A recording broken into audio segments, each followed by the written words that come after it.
Kita bicarakan betapa bajingannya globalis berlanjut. Dalam 3 besar bisnis di dunia yang omsetnya atau turnovernya perputaran keuangannya tertinggi, nomor 1 adalah food beverage business. Nomor 2, games dan toys. Catatan, kasino masuk di sini. Game online dan lain sebagainya masuk di sini. Kemudian bisnis health dan pharmaceutical menjadi bisnis nomor 3 di dunia karena pandemi COVID juga memberi kontribusi yang sangat besar dalam naiknya omset bisnis kesehatan dan bisnis obat-obatan. Baru di bawahnya, military war complex, digital IT teknologi, energi, dan seterusnya. Bedanya, bisnis food ini pemiliknya jutaan. Mulai dari yang receh, angkringan di trotoar, sampai yang besar-besar, chain restoran misalnya, ala McDonald's, Starbucks, dan manufaktur proses food besar lainnya. Mulai dari penghasil susu, keju, pemotongan daging, daging ayam, dan berbagai pabrik makanan kemasan, semua nilainya triliun dolar bisnis setiap tahunnya. Sementara, kasino, pabrik obat-obatan, peralatan perang, modalnya besar, pemainnya sedikit, sehingga cuannya muter di kalangan elit 1%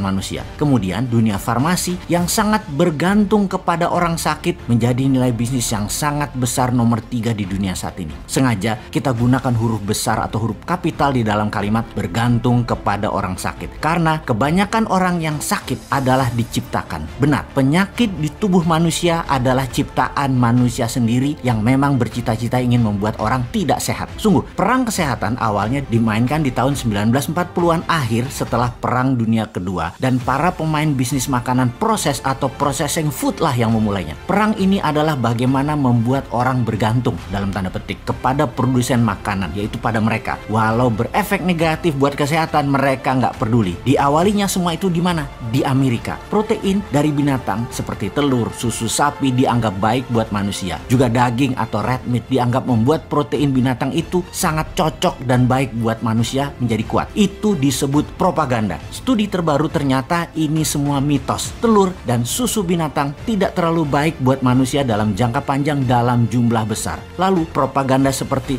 real man eat meat atau lelaki sejati pemakan daging, ternyata protein hewani berlebihan banyak menimbulkan masalah jangka panjang seperti darah tinggi, diabetes, jantung, kolesterol, dan kanker. Propaganda kencang tadi memang diciptakan para produsen makanan kemasan dan industri daging, telur, susu agar mengarahkan pikiran bawah sadar jutaan manusia, dan sekarang sudah miliaran manusia, berpikir bahwa daging, susu, telur adalah makanan ini baik untuk kita dan baik untuk kesehatan kita. Bahwa makanan hewani dari hewani terbaik buat tubuh manusia. Efeknya ketika berlebihan ternyata banyak penyakit yang timbul sebagai efek langsung memakan meat, daging, juga poultry, daging unggas yang berlebihan dikonsumsi, juga gula atau sugary drink dengan efek darah tinggi, kolesterol, kanker, dan diabetes. Lalu muncullah asosiasi terkenal di Amerika yang mengedukasi tentang kesehatan dan kesembuhan bagi mereka yang terkena diabetes, kena kolesterol, kena darah tinggi, serta kanker. Ada American Diabetes Association, ada American Cancer Association, ada American Heart Association. Cita-citanya mulia untuk membuat dunia dan berbagai penyakit tersebut hilang. Namun yang aneh ternyata di luar obat-obatannya yang harus dikonsumsi, ternyata makanan yang direkomendasikan adalah makanan yang malah membuat manusia tetap berpenyakit tersebut, bukan menyembuhkan. Alih-alih keheranan baru terungkap beberapa tahun ini bahwa sponsor asosiasi tersebut ya para produsen makanan juga yang makanannya yang sumber penyakit tersebut. Efeknya dunia farmasi dan kesehatan diuntungkan. Seumur hidup manusia yang terkena makanan tidak sehat tadi akan pakai obat-obatan kimia seumur hidup seperti obat darah tinggi, obat gula, dan lain sebagainya. Akan dipaksa semua manusia yang menderita tersebut memakan obat seumur hidup oleh dunia farmasi dan oleh dunia kedokteran. Sehubungan dengan itu semua, ada sebuah challenge menarik bagi sahabat jika ingin membuktikan apa yang dikatakan semua itu adalah benar. Kita akan buktikan kalau bersama tantangan ini kolesterol Anda akan turun menjadi normal, gula darah Anda akan menjadi normal, tensi darah Anda akan turun. Beranikah Anda melakukannya? Gerakan ini anti globalis banget, yaitu makan makanan selama 2 minggu ke depan semuanya plant-based food, makanan berbasis sayuran, makanan asli Indonesia, makanan yang terbuat dari tanaman, makanan seperti lodeh, gudeg, cah kangkung, dan banyak lagi. Nasi merah kalau perlu, juga rebusan tela, ubi, talas, makanan tradisional, jajanan tradisional, banyak banget lainnya termasuk gado-gado, pecel, terong balado, salad buah, dressingnya hanya jeruk lemon, dan tapi kalau buah terpaksa non durian dulu, dan lain sebagainya selama 2 minggu. Atau banyak kok restoran vegan di semua kota di Indonesia yang sudah punya makanan plant-based food ini. Lakukan tes darah sebelumnya dan lakukan di hari ke-15 setelah melaksanakan plant-based food ini. Garansi semuanya akan normal kembali dan Anda tidak perlu obat-obatan kimia kimia lagi. Stop makanan pabrikan, stop makanan dalam kemasan, stop makanan processed food. Mau itu Indomie, sosis, juga daging merah, daging putih, apa aja. Anda tidak perlu mediator lagi untuk mendapatkan protein. Nggak perlu sapi, nggak perlu kambing, itu semua mediator. Makan aja plant-based food. Anda akan lebih kuat dari Anda sebelumnya dan lebih sehat. Informasi ini hanya bentuk pernyataan bahwa kita anti globalis, termasuk pemahaman globalis yang tidak sehat dan membuat manusia selalu bergantung pada obat kimia.